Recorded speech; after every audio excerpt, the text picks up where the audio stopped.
Hello, I am Karina. And I'm Maddie. And welcome to Everything But the Fairy Tale Sink. So we have a special guest this week, or actually a pair of special guests.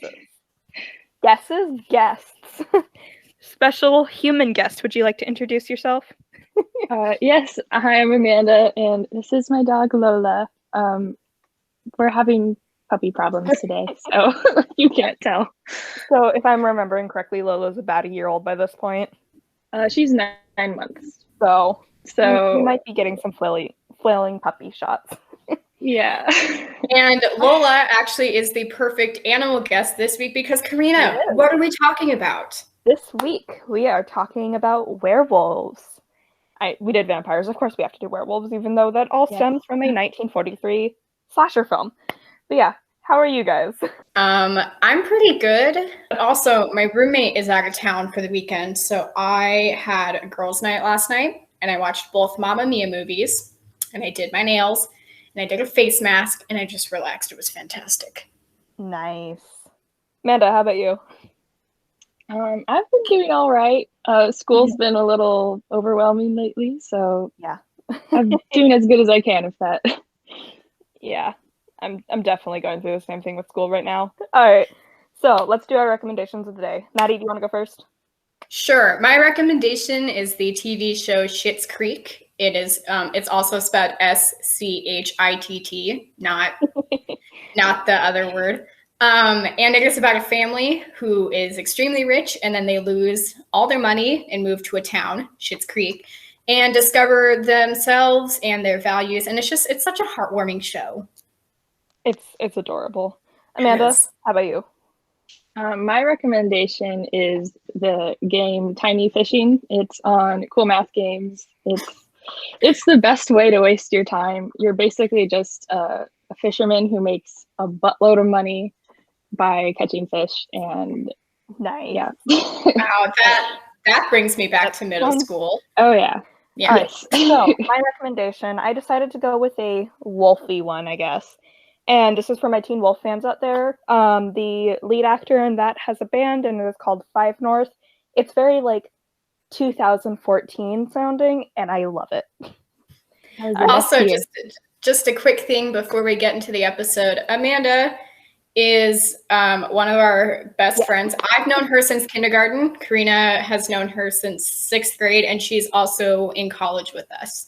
Mm-hmm. Not same school. We all go to different schools. We all go to different schools, but we're all the same level in college. Mm-hmm. So, all right, let's get. How we get into it? That was such a loud clap. In bones of this episode, I'll see myself out. All right. So some of you might remember when we were discussing the ancient origins of vampires. There's a similar thing with shapeshifters. They've been around since the beginning of at least written time.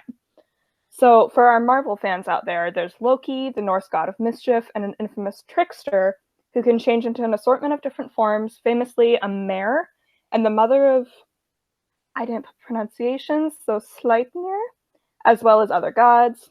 We'll see if the Marvel show tackles all of that, but Loki's adventures in motherhood, different episode. And then China and Japan have were-tigers and were-foxes. Just Japan is especially known for the kitsune, which is a fox spirit with up to 9 tails. And yes, actual tails. They're honestly pretty cool though, so another Fun episode. Fact, Dwight Schrute from The Office has also seen a werewolf, but by the time he came up to it, after he shot it, it had already turned back into his neighbor's dog. Amanda, can you tell we run a very professional operation here? Oh yeah. Amanda, okay. What did you say? Sorry. It's okay. My brain. Can you tell that we run a very professional operation around here? All right. So there's some other shapeshifters we're kind of mentioning to just get the scope of how big they are in the world. So in Chile, there were the Chon-Chon, which were a vulture-like bird form for witches. And then I looked them up, by the way. They are terrifying. And Native American tribes, of course, have vastly different beliefs, but we see common forms of shapeshifters and animal spirits, and warriors chose to emanate the characteristics of animals such as wolves, eagles, and bears. All right. It wasn't until the Greeks that these shapeshifters really began to take a malevolent form.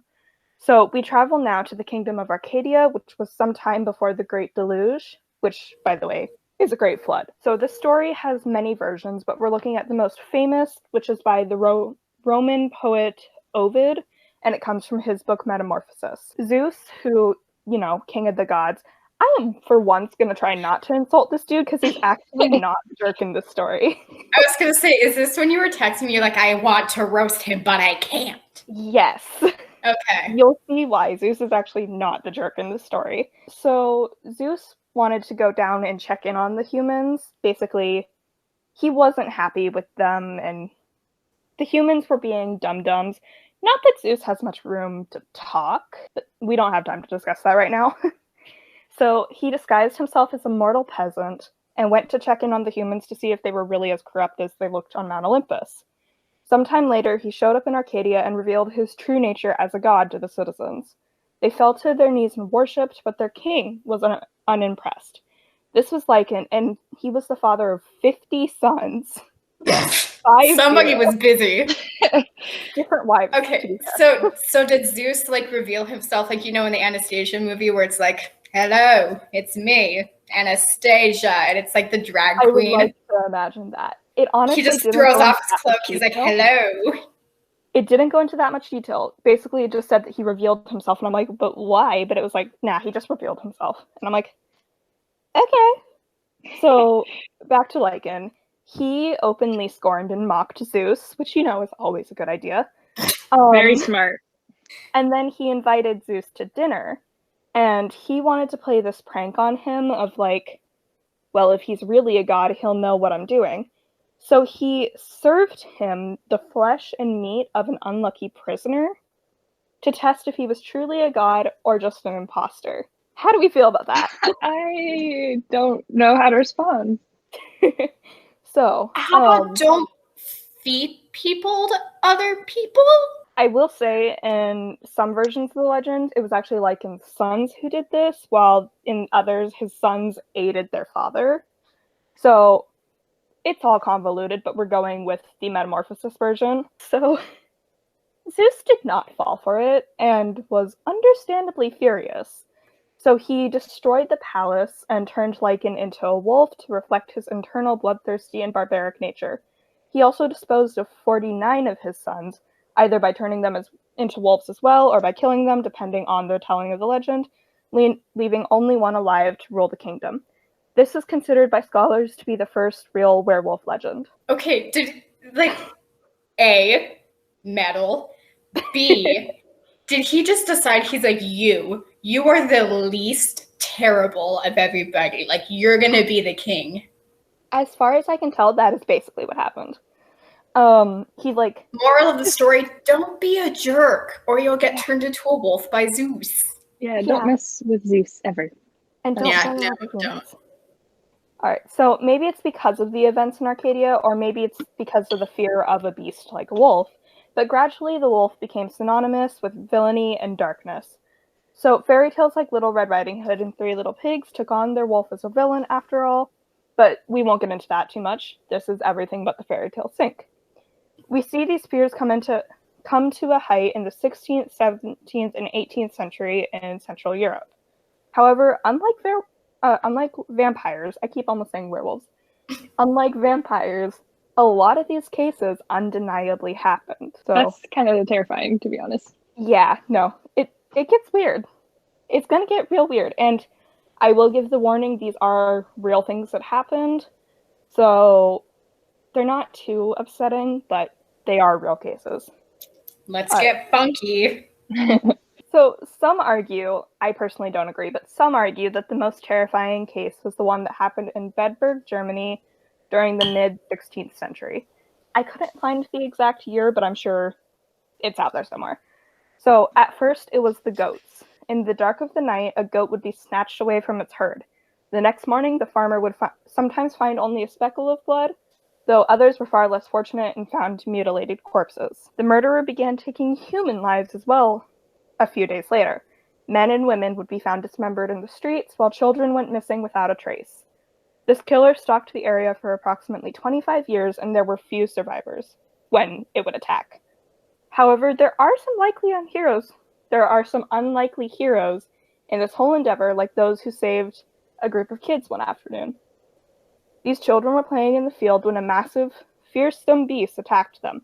He was only able to get one bite in, however, and that girl was saved by her, like, from her throat literally being ripped out by her stiff collar. So, apparently, start your coats, people. And then so this is like a side thing, but I actually have a book. It's called Killer Fashion, and it talks about how collars were so starched that men, if they fell asleep, like sitting on a park bench and their head was like this, they could actually cut off their air circulation and die because the collars were so stiff. Yeah.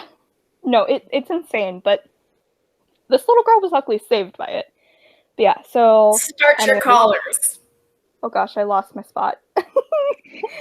Alright, so that little girl was saved by her collar, and then the beast was chased away by a herd of cattle that had been spooked. This is your reminder to start your coats and befriend your cattle. It feels a little backwards to me. But okay. What, start your cattle and befriend your coats? Is that what no, I feel like it'd be the wolf chasing the cattle, but... Okay, this is a spoiler. This is not the only time this happens. There are multiple times where werewolves are chased by cows. It's a lone wolf, so a herd of like 30 cattle would be... Yeah, that's true. Like, do any of these things have to do with, like, you know, the game Werewolf? It's also sometimes called Mafia. Like, does any of this have anything to do with that? Because I know the werewolf, like, picks people off one by one. I think the reason that Werewolf is called, like, the way it is, or Mafia or whatever, is because werewolves did actually tend to just take one victim at a time.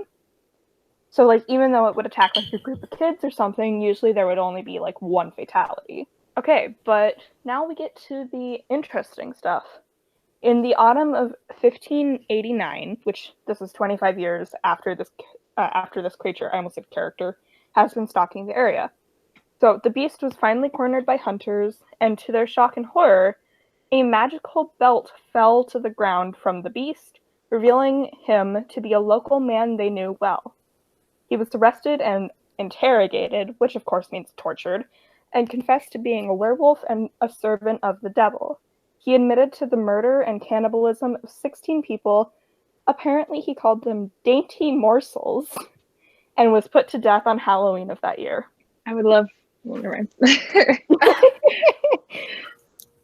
But yeah, so what do we think of the Bedburg case?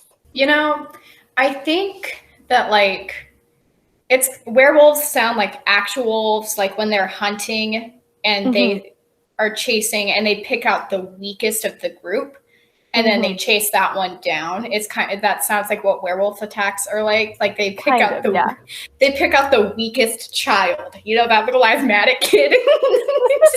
Oh my gosh. And then they just get him.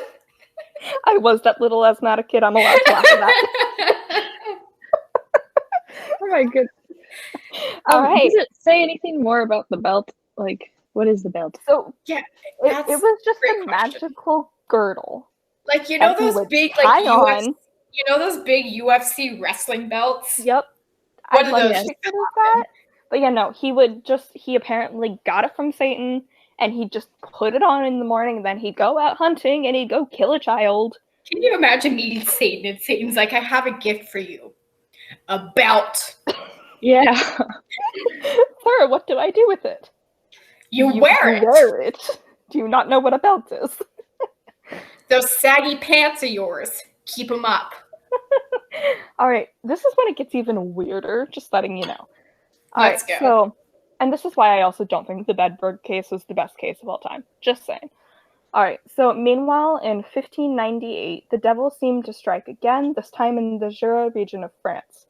The Bedell siblings were out picking strawberries near the village of St. Clair when they were attacked by a wolf with human hands. The sister... Do I need to stop there? Can you imagine? Like, in my mind, I'm picturing a normal wolf and their legs go down and there's just hands. Like, they just have 4 hands. Yep. That sounds like a wolf suit. like a guy just wearing it. Yeah, like a logo. I would assume it would be like hands and feet, but it just said hands. 4 hands. It's a wolf with 4 hands. That's a I don't know there. All right, so the sister in this attack was unharmed, but the brother unfortunately passed away. And these kids were like 11 and 12, if I remember correctly, so this is a tragic event. In his dying moments, he described to the gathering crowd what had happened. The crowd turned into a mob, pretty understandably, and went to find the wolf, but instead found a young girl named Pernay Gendelon. I did not research this, so I am sorry to any French viewers. Her family was rumored to be Satanists and witches. Like, already, they were disliked by the community because they worship Satan, apparently. So, blood was found on her dress, and the mob quite literally tore her apart. After her death, the rest of her family was interrogated.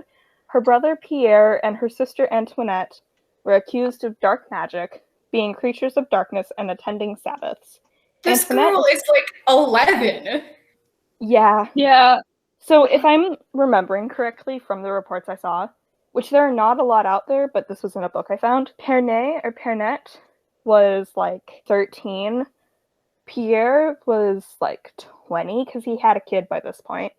So 20 to 25. And then I'm not sure what age Antoinette was.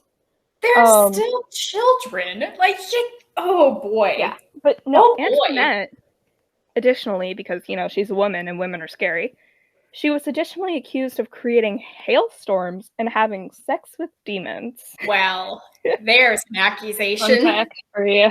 Yeah. So, a fun little anecdote about this woman's life. Yeah. Family virtues. Creating hailstorms, having sex with demons, and ripping into children. What's the point of creating a hailstorm even? Like, I don't know. Made it hail. That like basketball-sized hail that can actually crush somebody's head. Yes, that's like one day these people in France are like, basketball hail! All right, so Pierre, who was, I believe, the oldest, if not the second oldest, I could not find their actual ages, he was tortured and he confessed that their family was given magical wolf skins by Satan himself. Satan comes up a lot in here. His son, George, confessed to owning an ointment that did the same and to killing a few goats. Wait. Okay, Pierre had a son. Mm-hmm. His son had an ointment from Satan. Yes. What does that ointment do? Does he just go up and rub it on and you turn into a wolf? It's like can you imagine like modern day? You're doing your facial, you're putting your moisturizer on, and all of a sudden you use this Satan wolf ointment, and you turn into a wolf. Okay, but would that clog your pores? Would you really want it anywhere near your face? No. But you just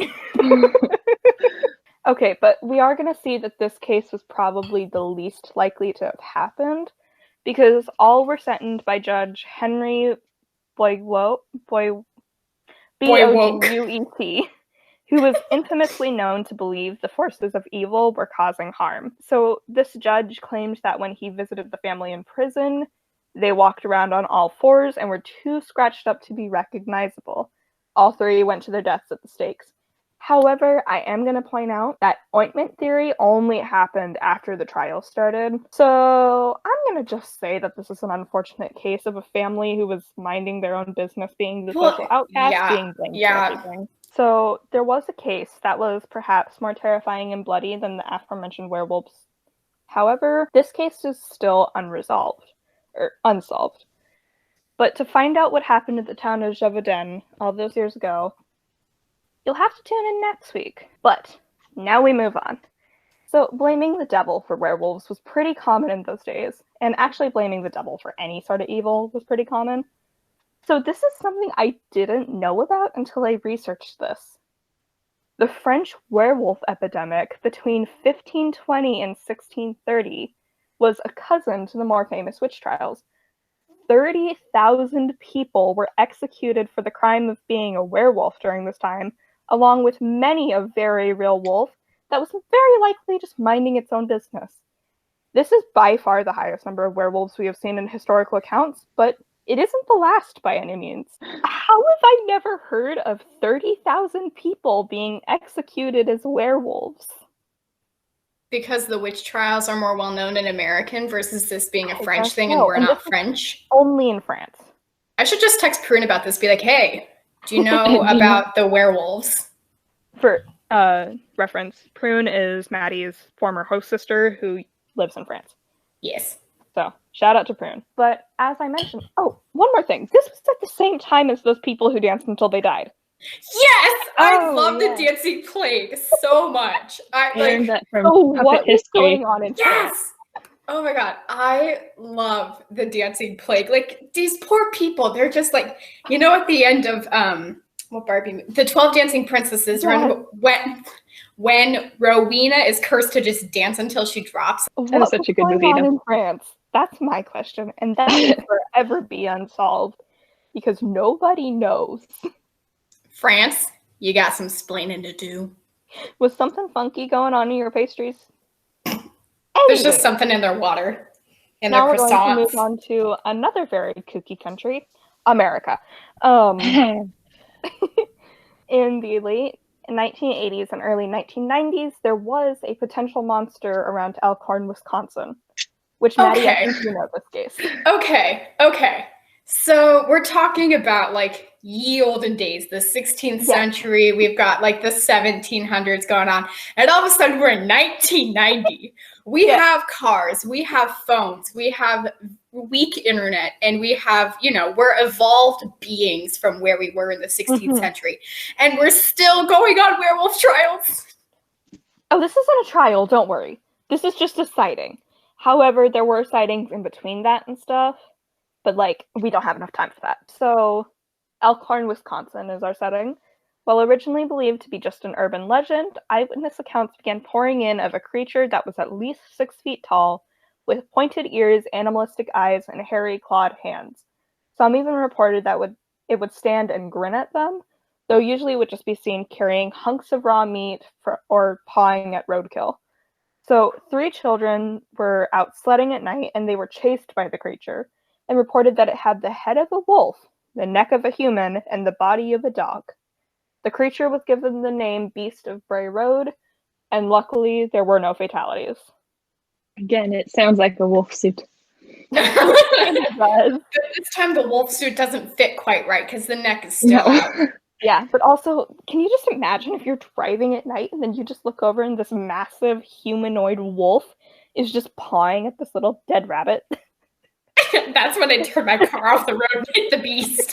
This is why I don't drive at night. I'd probably do more damage to my car, but... You would die. Do you not know what happens when you hit a deer? Exactly. I said I'd do more damage to my car and probably die, but I'd still... Moving on. Moving on, yes. So, we can, of course, acknowledge that there are completely natural explanations of these legends. First, the misunderstood quote-unquote villain, that is mental illness. Mental disorders were gravely misunderstood in those times, and those who suffered were demonized instead of aided. There was also the possibility of hallucinations. Ergot was a fungus that infected grain and could produce vivid and terrifying hallucinations, which has even been suggested as a theory for the Salem witch trials. And, of course, there's the real Canis lupus, or wolf, that has been blamed for centuries, leading to a very serious and tragic event of the werewolf hysteria, which is that it contributed to the mass slaughter of wolves, which has decimated ecosystems as well as entire wolf species. So, lesson we're learning today, your superstition doesn't mean you can destroy ecosystems. I was going to say, wow, we just got real. Yeah. And unfortunately, this is a thing we see with a lot of superstitions, is modern day repercussions. I'm not superstitious. But I'm not superstitious, but I'm a little stitious. All right. So, and this is the end of Werewolves Part 1. What do you ladies think? I feel like a lot of this is just like, it can be chalked up to like all the things you were mentioning in the beginning. Yeah. Amanda, what do you think? This is your first ever Everything But the Fairy Tale Sync episode? I feel like this is quite the episode to begin with. I don't know. It sounds to me like a lot of people pretending to be werewolves. Also, Lola, what do you think? Lola, what do you think? She's enjoying that green. bone. Lola says, I'm not interested. Lola says, why kill humans when you can have greenies? Yes. All right, so this brings us to the end of the episode, and of course we do our daily wishes, or weekly wishes, I suppose. That's alliteration, that sounds better. Maddie, would you like to go first, or do you have one not prepared? No, I've got one this time. My wish is that when you're driving and you go to change lanes, like on the freeway or just on a normal road, someone doesn't cut you off. All right, Amanda, what is yours? My wish is that if you need to be on a Zoom meeting for school or for work, that the Wi-Fi doesn't bug out. And yeah, that's a good one. I had that yesterday. My goodness. All right. Yeah. So my wish for you is if you are a cooking type of person, when you go to make a sauce for your next pasta dish, it'll turn out perfectly. I could have used that last night as well. I'd always use that. Yeah, I did baked feta pasta from TikTok. Don't recommend. But anyways. Karina, what is next week's episode? Next week, that little case we mentioned that was, pretty spooky, and the only one where werewolves actually make sense, we will be doing that next week. But otherwise, I think this brings us to the end. Thank you so much for sitting here with us today. We were pretty giggly in this episode, so I hope that brought you some joy. And we hope to see you next week. Thank you so much. And make sure to subscribe and hit the little bell, even though we all know it doesn't actually work. We will also be doing a Q&A coming up soon, so if you have any questions, leave them in the comments. And go follow us on Instagram. Thank you so much for watching. Amanda, do you have anything you want to say? I'm just happy to be here. All right. Bye. Bye. Bye.